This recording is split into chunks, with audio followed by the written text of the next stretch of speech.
Se ha presentado la ambulancia el día domingo. Ya los profesionales, tanto la enfermera y la doctora, salen a recibir como es parte normal del protocolo, ¿verdad? Llega la ambulancia, se recibe en la puerta. En ese momento la doctora le pregunta a uno de los bomberos qué tipo de paciente están trayendo y no le supo contestar y le dijo el otro, pregúntenle al familiar. Entonces de repente eso dio motivo a que la doctora evidentemente le ha llamado la atención, le dijo, ustedes tienen que conocer qué tipo de paciente están trasladando, porque justamente trabajamos en la red de salud, entonces un minuto es valioso para salvar la vida a un paciente. Si es un paciente extremadamente complicado, deberían hacerlo directamente en la remisión al hospital regional, porque llegar hasta Juan Pablo, bajar al paciente, verificar que realmente corresponde al regional, volver a enviar, eso puede incluso dar con el fallecimiento del propio paciente. Y nada más se trató de esa situación. Una vez que abrieron la compuerta, vieron que era una señora anciana, que se veía en buen estado, la bajaron, la recibieron sin ningún inconveniente, estuvo 1 hora, era una crisis hipertensiva, y le volvió a decir otra vez a los bomberos, ustedes tienen que conocer el tipo de paciente que están trasladando, porque eso es fundamental en el momento de recibir al paciente. Además, o sea que una persona con un cuadro hipertensivo no es prudente traerla acá al Juan Pablo II. no,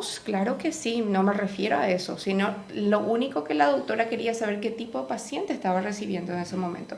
Como fue una crisis hipertensiva, inmediatamente se le bajó a la paciente, se le trató, estuvo 1 hora estabilizando. Son los casos menores que justamente el puesto de salud es un puesto de salud con una urgencia de menor riesgo vital. El paciente de por sí no tiene por qué saber cuál es grave y cuál no, pero un servicio de ambulancia no puede dejar de saber qué tipo de paciente está trasladando. En eso consiste justamente la seguridad de la red. El servicio de ambulancia, cuando transporta a un paciente, tiene que saber al dedillo cuál es el caso clínico del paciente, y una vez llegado al nosocomio ya incluso informar, doctora, te traigo este tipo de paciente, está en esta forma, estos son los signos vitales. Sin embargo, ellos parece que en ese momento fueron solamente un transporte, es como decir un taxi.